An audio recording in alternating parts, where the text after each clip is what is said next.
Oremos. Señor nuestro, gracias porque has estado con nosotros y que al leer tu palabra, Señor, al estudiarla, al meditar sobre ella, también podamos recibir de parte tuya ese mensaje que necesitamos para nuestra vida. Te lo pedimos en Cristo Jesús, nuestro Salvador. Amén. Tomen asiento, por favor.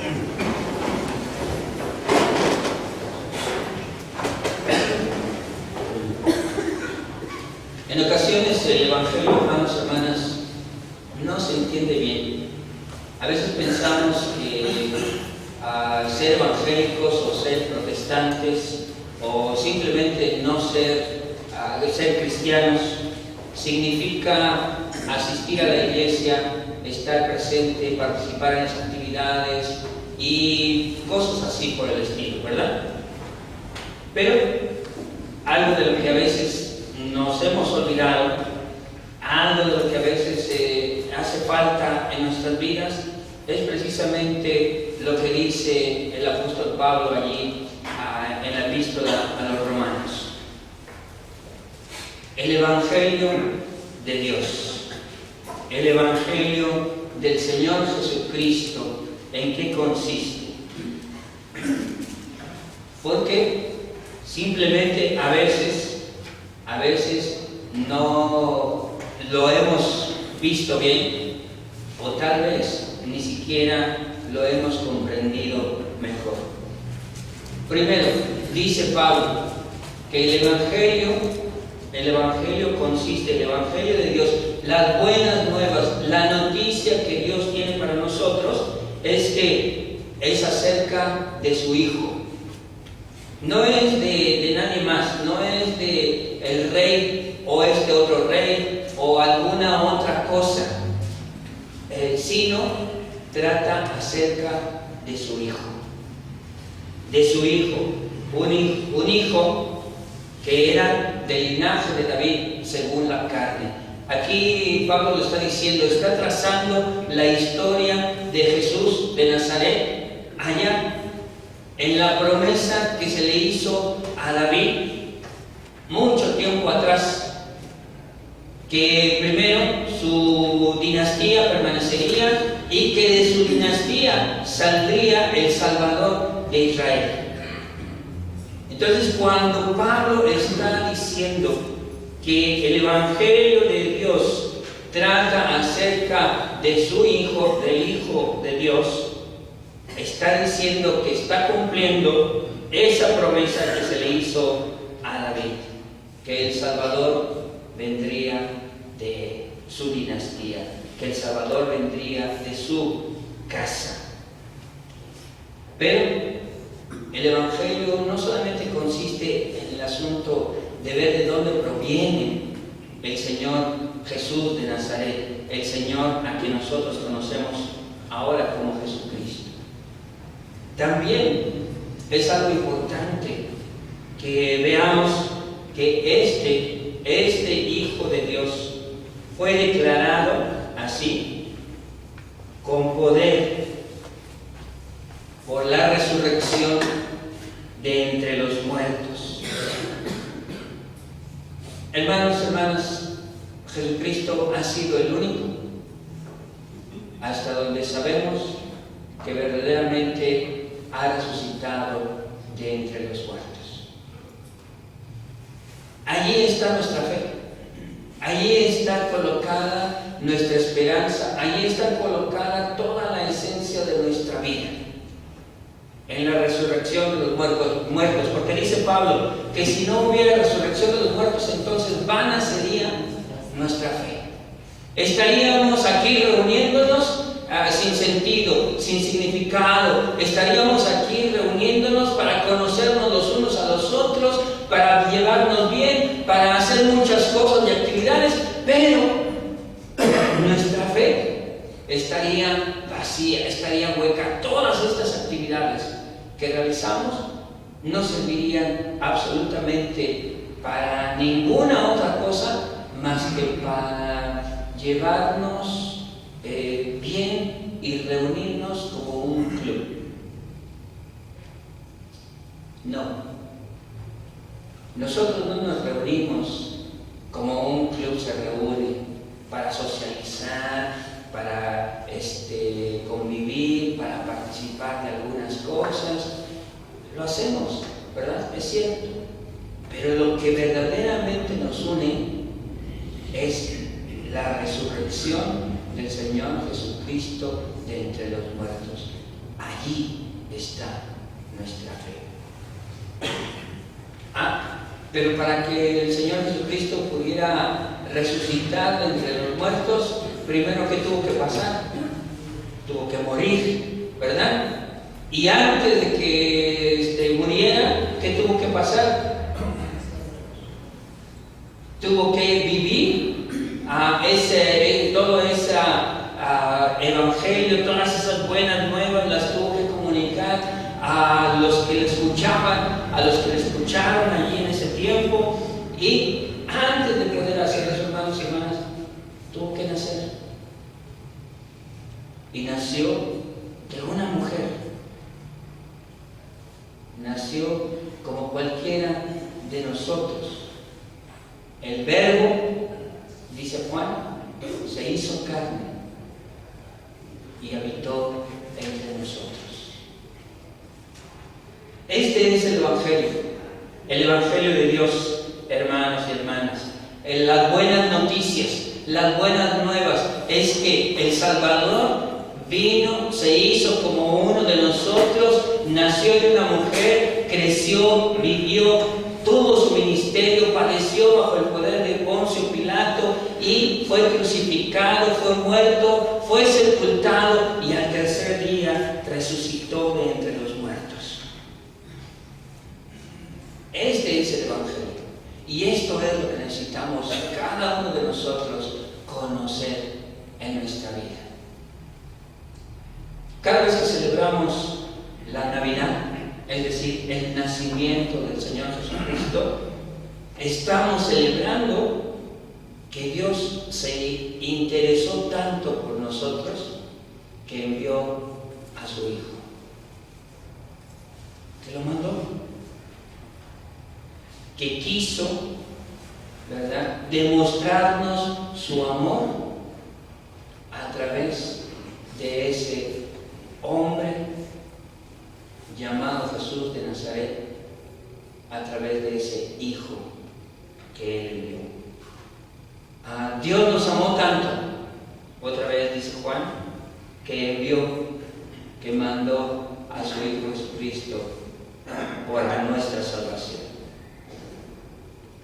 Así que cuando pensamos en la Navidad, hermanos, estamos pensando sí en el nacimiento del Señor Jesucristo, pero también en todo lo que vino después, en todo lo que pudo realizar después. No fue solamente que nació como un bebé y así se quedó eternamente y para siempre, ¿verdad? Tampoco fue que se quedó clavado allí en la cruz eternamente y para siempre. No, el Evangelio de Dios es que Él nació, vivió, murió y resucitó para nuestra salvación. Este es el Evangelio de Dios.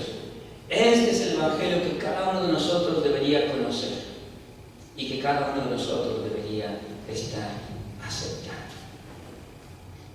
¿Qué pasa, hermanos y hermanas, cuando el Señor Jesucristo llega a la vida? ¿Qué sucede cuando el Señor se asienta allí en nuestro corazón, como sabemos decir? ¿Qué es lo que acontece cuando el Señor Jesucristo hace su trono allí en nuestro corazón? Bueno, podríamos examinar las vidas de Pablo, la vida de Pedro, la vida de Andrés, de Felipe, de muchos de sus discípulos, pero también podríamos examinar la vida de aquellas personas que estuvieron cerca de Jesús y recibieron una bendición especial de parte de Él. Podríamos examinar la vida de ese ciego Bartimeo o de la mujer que tenía un flujo de sangre durante muchos años, o del paralítico que estaba allí junto a la fuente, ¿verdad? Y que cuando trataban de llegar a la fuente, cada vez que se movían las aguas, no podían. Hasta que llegó el Señor Jesucristo y le preguntó, ¿verdad? Y la bendición que recibió fue la transformación de su vida. O podríamos también ver la vida de este paralítico, el que sus amigos metieron por encima del techo, rompiéndolo y logrando que ese paralítico estuviera frente al Señor Jesús.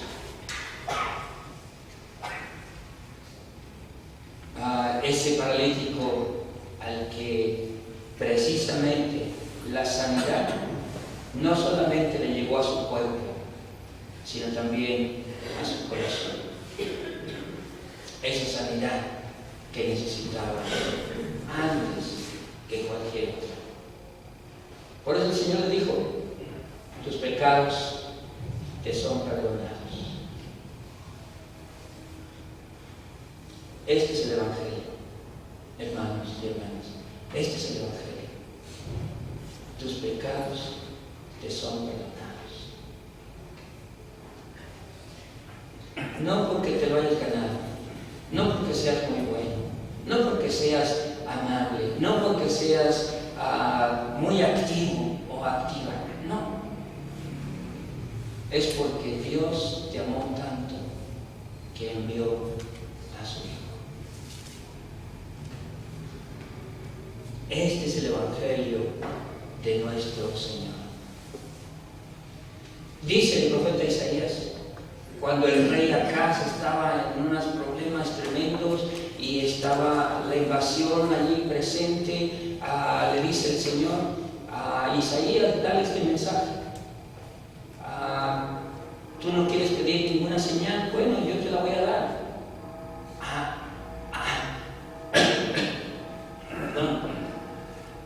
Alguien vendrá, nacerá de una virgen y llamará su nombre Emmanuel, que significa Dios con nosotros.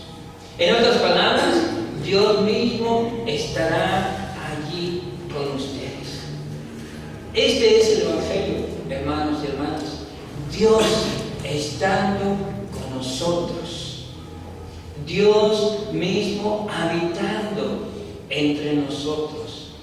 Dios mismo haciéndose presente para que nuestros pecados fueran perdonados. Entonces, el Evangelio de Dios, las buenas nuevas de parte de Dios, hermanos, hermanas, es que hay oportunidad. Hay oportunidad. Hay oportunidad de que nuestros pecados sean perdonados. De que podamos comenzar una vida nueva, diferente. Que podamos realmente iniciarnos hoy en el Evangelio del Señor. Dios con nosotros.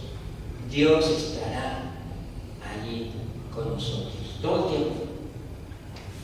No solamente cuando nos portemos bien, sino mucho más cuando nuestra conducta no sea la adecuada, no sea digna del Señor. Mucho más cuando estemos en aflicciones, en conflictos, cuando estemos en problemas, allí estará presente el Señor. Dios con nosotros. Así que, hermanos y hermanas, cuando pensemos en la Navidad, cuando pensemos en lo que podemos estar realizando durante estas fechas, lo primero que tiene que venir a nuestra mente, como lo hemos visto durante estos días, con los dramas que han presentado nuestros niños, los intermedios, los primarios, los principiantes, todos ellos, lo más importante, lo más relevante es que Verbo se hizo carne, habitó entre nosotros y vino para nuestra salvación. No desechemos la cena, ¿verdad? Los regalos son parte de la celebración, pero lo más importante, que no se les olvide, que el Evangelio de Dios es que nos amó. Dios nos amó tanto que envió a su Hijo para que se hiciera como uno de nosotros y conociera todas nuestras debilidades, todas nuestras flaquezas y nos ayudara precisamente a vencerlas, a vivir una vida verdaderamente agradable para Dios, una vida aceptable para el Señor, una vida que sea digna de lo que el Señor quiere. Este es el Evangelio de Dios. Este es el Evangelio que Dios tiene para nosotros. Estas son las buenas nuevas. Jesucristo vino, era del linaje de David, fue declarado Hijo de Dios con poder, según el Espíritu de Santidad, por la resurrección de entre los muertos. Y para que nosotros, dice Romanos, sigamos en obediencia a la fe y en todas las naciones por amor de su nombre. Hermanos y hermanas, cuando celebremos la Navidad allí en sus hogares, cuando estén reunidos con sus familias, con sus amigos o con quienes ustedes se vayan a reunir, no olviden agradecer que el Señor Jesucristo se hizo carne, habitó entre nosotros, vino a salvarnos de nuestros pecados. Y eso son las buenas nuevas de parte de Dios. Y cuando el Señor llega a nuestras vidas, hermanos y hermanas, todo se transforma. Ojalá que esta celebración de este 24 por la noche, cuando ya estén en sus hogares, sea una celebración que transforme su manera de ver la familia, su manera de hacer las cosas allí en familia, y que les ayude verdaderamente a vivir vidas dignas para nuestro Señor, que nos ha dado estas buenas nuevas. Estemos de pie y vamos a orar.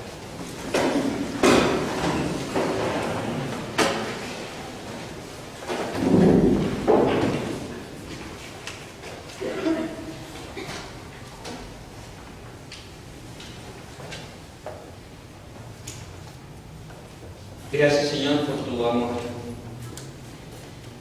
Gracias, oh Dios, porque al contemplar nuestra situación, al contemplar nuestra condición, al ver, Señor, que en lugar de acercarnos a ti, cada día nos separábamos más, tú enviaste a tu Hijo Jesucristo. Tú enviaste, Señor, al Verbo a través del cual todas las cosas fueron creadas, para que se hicieran como uno de nosotros, dejando toda su gloria, dejando, Señor, su lugar allí junto a ti, y vivieran y supieran, Señor, de nuestras debilidades, de nuestras flaquezas, de nuestros errores, y nos mostrara que verdaderamente se puede vivir de manera distinta, que se puede vivir agradándote a ti antes que a nosotros mismos, antes que a los demás. Que se puede vivir de tal forma que siempre estemos en comunión contigo. Que se puede vivir, Señor, siendo de bendición para otros. Porque hemos recibido bendición de parte tuya. Que se puede vivir, Señor, verdaderamente de acuerdo con tu voluntad. Y tu voluntad, Padre, es que seamos salvos, es que seamos dichosos, es que seamos verdaderamente felices. Así que en este tiempo, Señor, que recibamos el Evangelio, las buenas nuevas que tú tienes para nosotros, en nuestros hogares, pero también, Señor, en nuestra vida personal. Te lo pedimos y te damos las gracias en Cristo Jesús, quien lo hizo posible. Amén.